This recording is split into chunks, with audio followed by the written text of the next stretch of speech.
50 वर्षांच्या सत्तेवर मात करत थलपती विजय यांनी आज तामिळनाडूच्या मुख्यमंत्रीपदाची शपथ घेतली.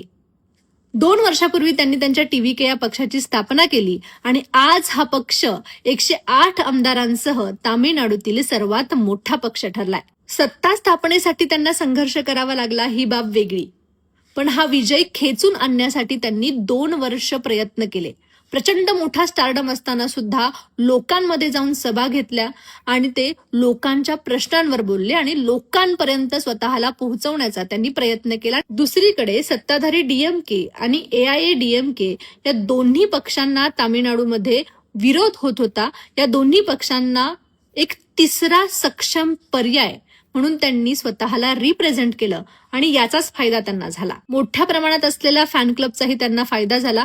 या फॅन क्लबच्या माध्यमातून त्यांनी 2 वर्ष सामाजिक कामं केली, शिबिरं केली, तळागाळापर्यंतच्या लोकांपर्यंत पोहोचण्याचा प्रयत्न केला. सध्या थलपती विजय यांच्या संघर्षाची देशभरात मोठ्या प्रमाणात चर्चा होते. तुम्हाला या सगळ्या संदर्भात काय वाटतंय? कमेंट बॉक्समध्ये नक्की सांगा.